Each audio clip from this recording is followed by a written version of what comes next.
It was just last summer when everything changed between Jack and me. We had always been close growing up in our quiet suburb outside Chicago. Our family home was one of those old colonial houses with creaky wooden floors and a big backyard, where we used to play tag until the sun went down. Mom and Dad worked long hours at the hospital and the law firm, so Jack and I learned early on to lean on each other. He was 22, then fresh out of college, with that boyish grin that could light up any room. I was 26, already settled into my job as a teacher, feeling the weight of adult life, but still holding on to those simpler times.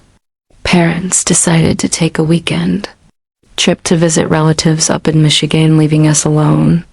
For the first time in years, it felt like a gift, a chance to reconnect without the usual distractions. That Friday evening after they drove off, we ordered pizza from our favorite spot downtown and sat on the living room couch watching old movies. The kind we loved as kids, like those classic romances that made you believe in forever. Jack laughed at the cheesy lines, and I teased him about how he used to hide under the blanket during the kissing scenes. But as the night wore on, something shifted. The air felt warmer, thicker, with unspoken words. I remember lying in my bed upstairs, staring at the ceiling fan spinning lazily. The house was so still, without Mom's humming or Dad's footsteps. Memories flooded back of us as children, whispering secrets in the dark, sharing dreams about what we'd become.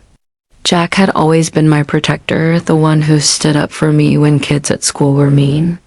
And now here we were grown up, but still those same souls underneath. Life had taught me that love isn't always the fireworks you see in movies. Sometimes it's a quiet flame that burns steady, built on years of knowing someone inside out. I thought about how rare that is in this fast world where people chase the new and forget the deep. Unable to sleep, I slipped out of bed. My heart pounded softly as I walked down the hall to his room. I wasn't wearing panties, just my thin nightshirt that barely reached my thighs.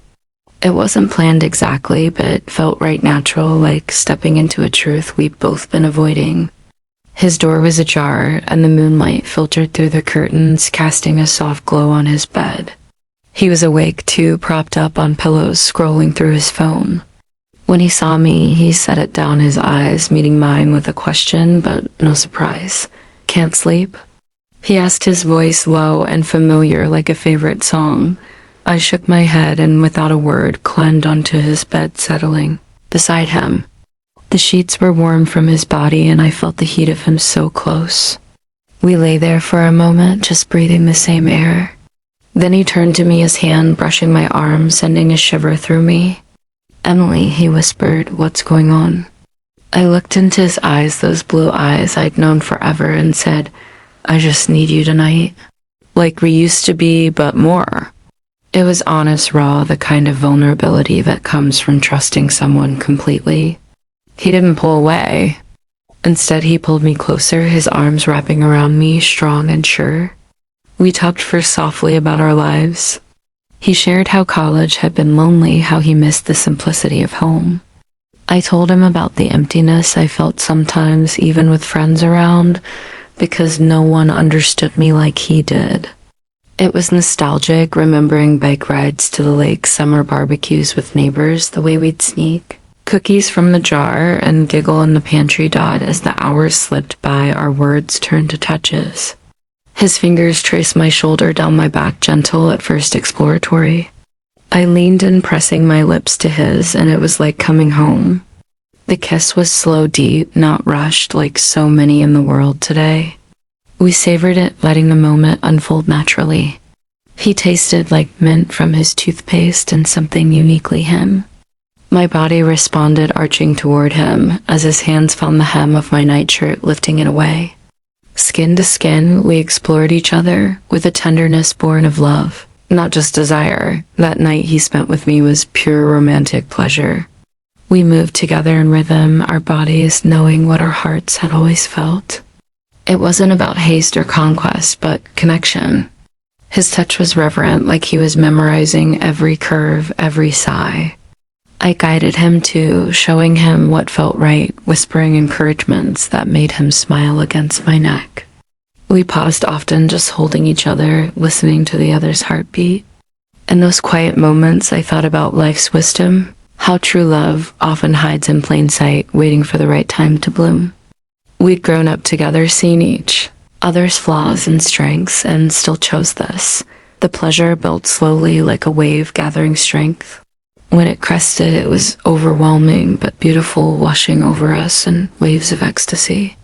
He held me through it all, his voice murmuring sweet words. I love you, and we always have. Afterward, we lay entwined limbs, tangled breaths mingling.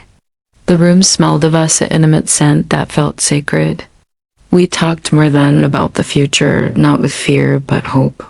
How we could navigate this, keep it ours, while honoring the bond we shared. Nostalgia wrapped around us like a blanket, reminding us of innocent days, but now, infused with this deeper understanding, morning came softly with birds chirping outside. We woke to sunlight streaming in and shared a lazy breakfast in bed, fruit and coffee from the kitchen downstairs. No regrets, just a profound sense of rightness. Over the next days before our parents returned, we cherished those stolen moments. Walks in the park, holding hands when no one was looking. Cooking dinner together, laughing over spilled sauce. Each touch, each glance reinforced what we knew: love is patient, kind, enduring. Looking back, now a year later, I see how that night taught me so much. Life isn't about perfection or following every rule. It's about finding someone who sees your soul and loves it fiercely. Jack and I have kept our secret growing closer in ways I never imagined. We meet when we can, stealing weekends away, always returning to that foundation of trust and affection. It's not easy, but it's real. And in a world full of fleeting connections, that's a treasure worth holding on to. Sometimes I think about our childhood, the way we built forts in the living room, dreaming of adventures. Now our adventure is this love, unexpected but profound. It reminds me that the heart knows no boundaries when it's true. We've learned to communicate openly, sharing fears and joys alike. That's the wisdom age brings, realizing that vulnerability strengthens bonds, not weakens them. One evening recently, as we sat on the porch watching the sunset, Jack turned to me and said, "Remember that night? It was the start of us." I nodded, feeling warmth spread through me. We kissed then, slow and sweet, just like before. In those moments, I feel eternal, like our love is part of something bigger, the human need for connection that transcends time. Our story isn't for everyone, but it's ours. Filled with romance that runs deep, pleasure that's more than physical, and a love that's unwavering. It's taught me to embrace life's surprises, to cherish the people who truly know you. And in the quiet nights when I'm alone, I smile knowing Jack is out there feeling the same. As the seasons change, I look forward to more nights like that one. Building memories layer by layer. Love like this doesn't fade, it evolves, growing richer with each passing day. It's a gentle reminder that sometimes the greatest romances are the ones right under your nose, waiting for you to notice.